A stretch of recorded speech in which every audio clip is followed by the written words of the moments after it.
At the beginning of the film, we see a charming girl approaching the character at sunset. Calvin is suddenly woken up by the alarm clock ringing and goes for a walk with his dog.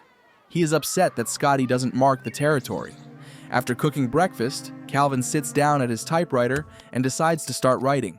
However, inspiration never visits the guy. At the gym, Hari asks his brother how his date went. Calvin says that almost all girls disappoint him because they are interested in his popular book, but not in him. The brother tells Harvey about his dream, but he interrupts Calvin and asks about the new book. In the evening, the boy goes to see his psychiatrist. Calvin tells that he is upset by Scotty's behavior. It is as if it humiliates him. However, he realizes that it's not really because of this that he doesn't write. The psychiatrist asks the patient to try to write a short story about why he still loves Scotty. After the session, the guy has to go for an interview. After the interview, Calvin walks through a crowd of his fans. The guy also got to spend time at a party, signing his book and talking to publishers. Everyone is curious to know what kind of project Calvin is working on right now. Finally, the day comes to an end, and the exhausted guy returns to his flat. Calvin sees that his dog has soiled the bed, so he has to lie down on the couch. In his dream, he again sees the same red-haired girl, the embodiment of his dream. She is an artist, so she decides to paint Scotty. When she learns that Calvin has named the dog after the writer Scott Fitzgerald, the girl says that it seems like a slight disrespect. Waking up in the morning, the guy feels an incredible inspiration that hasn't visited him in a long time. Calvin literally flies upstairs and fiercely begins typing his story. However, his main character is not the furry Scotty, but a red-haired girl generated by his imagination. Soon, Calvin visits his therapist and says that he is actually obsessed with the girl he created. He tells her that he invented her name, Ruby Sparks, and a whole biography. Calvin says the girl is complicated, but that's what attracts him. When he returns home, he sees that his brother and his wife Susie have visited him. Calvin decides to let Harvey read his new creation. However, his brother remains dissatisfied. Harvey feels that the story describes a mannequin rather than a real person with his own problems and difficulties. Also, the guy believes that the female audience, which likes novels about love, is unlikely to appreciate such a character. Left alone, Calvin goes back to writing his work. He feels that he only writes to be alone with his perfect Ruby. Waking up in the morning, Calvin remembers that he has a meeting with his agent. He tells Cyrus that he has some ideas for a new book. Calvin jogs down the stairs and realizes that he has to walk Scotty before he can meet his agent. Suddenly, a woman's voice offers to get rid the guy of this problem. Turning around, he suddenly sees a live Ruby standing in front of him in his kitchen. In a panic, Calvin runs upstairs and tries to convince himself that it's just his imagination playing out. When he returns to the kitchen, however, he sees Ruby again. The girl says she's frying Calvin an omelet in case he's hungry. The guy hides under the desk in his room and calls Harvey. Calvin tells him that his fantasies have become almost real, and it scares him. Harvey, who has an important meeting going on, advises his brother to get out of the house and meet someone. Perhaps this will help get rid of the hallucinations. Calvin tries to quietly go down the hallway, however, the girl hears him and asks to take her with him. He agrees, however. He asks Ruby to wait until he is out of the meeting. Calvin sees one of the girls who left him her number. He is chatting with her when Ruby suddenly approaches them. Calvin sees that the people around him are reacting to the red-haired girl, which means that she is not just a figment of his fantasies. Ruby assumes that the guy was on a date and tearfully runs away. Calvin hurries after the girl and apologizes for his strange behavior because it's just hard for him to believe that all this is happening in reality. He spends a great evening with Ruby, having fun and enjoying his newfound happiness. The next day, Calvin sees his brother and tells him that the girl he wrote about has become real. Harvey advises his brother to tell his psychiatrist about the visions, but he doesn't give up because other people are seeing her too. Calvin brings his brother home and introduces him to Ruby. Harvey offers his brother to go out for a while, after which he says that the girl may be an imposter. The guy thinks that it is necessary to complete the image of Ruby in the manuscript with details. If everything comes true, then she is a real miracle, and if not, then it is necessary to go to the police. The brothers go upstairs and come up with a notable detail about Ruby. Calvin writes that the girl spoke fluent French, sometimes not realizing that her speech was incomprehensible to others. Going downstairs, they see Ruby saying something in another language. Harvey becomes convinced that his brother really did create the girl. After dinner, Calvin asks his brother to get in the car. He doesn't want Harvey to spread the word that Ruby is a figment of his imagination. Calvin says that he is truly in love with the girl and doesn't want anything to ruin their relationship.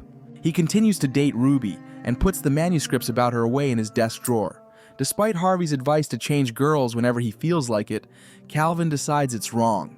A couple of weeks later, his mother invites her son for the weekend and offers to take the mysterious Ruby with him. Calvin doesn't want to take a part in the family convention, but the girl convinces him to agree. The next day, in Ruby's convertible, the guy goes on a trip. The girl meets Gertrude, a rather unusual woman who adores plants, and the garden that her second husband has created. The woman's house looks more like the abode of forest fairies. Ruby also sees Mort, the boy's stepfather, who is a custom-made furniture maker. The girl enjoys communicating with Calvin's brother, Gertrude and Mort, and likes the surrounding atmosphere. But Calvin himself spends almost all his time alone in the treehouse. At dinner, Harvey mentions that his brother can create things with his mind. A startled Calvin tries to change the subject. The boy is also dissatisfied with his stepfather, resentful that when his father lost his life, Gertrude found Mort almost immediately and became different. The stepfather decides to give Calvin his author's chair called Stump Power. The guy refuses, but Ruby convinces him not to reject such a valuable sign of attention. The chair is traveling with Calvin to his flat. He reads a book and asks Ruby not to sing, as she disturbs him. In the evening, the girl cries and says that Calvin spends too much time with her. Ruby wants to make more friends, take an art course, and sleep in his flat once a week. Calvin agrees to this, but feels miserable. Ruby starts to distance herself and get new experiences. The girl tries to explain that the merger spoils the relationship and worsens it. Calvin decides to arrange a romantic dinner, but Ruby stays at the bar with classmates and asks not to wait for her. At night, the guy decides to fix the manuscript after all. Calvin writes that the girl felt bad without him. Literally, in a second, Ruby calls back and says that she wants to go home. The girl becomes very obsessive and actually wants to do everything together with Calvin. Also, Ruby turns into an anxious and whiny personality. To remedy this, he writes that the girl was overflowing with fun. This makes Ruby become unserious and goofy. Calvin tells his brother, but he cannot write to make the girl return to normal. It seems to him that then Ruby will continue to be distant, and sooner or later will leave him. However, the writer does make a note that the girl was just being herself. In the evening, Calvin says that they need to go to an important event. The guy socializes with influential people, while Ruby wanders around the house and stumbles into the pool. Calvin, looking for a girl, runs into his former love. Leela tells that she also started writing and became quite successful at it. The girl also mentions that she has heard that Calvin is not alone. Ruby, meanwhile, meets Langdon, who helps aspiring writers to achieve fame. The man offers to swim in the pool together. Leela, meanwhile, accuses her ex-boyfriend of simply creating the perfect image of her in his head during the relationship and dismissing anything that didn't fit. Calvin quarrels with a girl and goes in search of Ruby. He is surprised to find the girl without a dress in the pool with Langdon. At home, Calvin arranges a quarrel. Ruby gets angry and yells that she is not a child and is not going to obey stupid and strange rules. Calvin says she has no choice. He shows his sketches and then forces Ruby to do something she doesn't want to do. Crying, the girl speaks French, then snaps her fingers, acting like a dog. Calvin makes Ruby scream that she loves him, and also chant, "You're a genius." When the girl leaves, the guy repents for what he did. Calvin writes that the past has let go of Ruby. She is no longer just his creation, and has become a person no one can control. He leaves the note at Ruby's door, after which he goes to bed. The next day, the writer realizes that the girl is gone, and suffers greatly. Harvey comes closer to the evening and tries to calm his brother down. The guy offers Calvin to use what happened to him as the plot of a new story. The writer heeds the advice and begins to write a book about Ruby, changing her name and signs. Calvin apologizes to the girl for hurting her with his actions. The book becomes a real bestseller and only increases the fame of the writer. Calvin tells about what happened to his psychiatrist and asks him to believe in the reality of such a story. The man promises that he will try to accept it for his sake. One day, walking with Scotty, Calvin sees a red-haired beauty girl. She turns out to be Ruby, who has forgotten about the past and has become an ordinary person. The girl friendly talks to Calvin and says that she is reading his new book right now.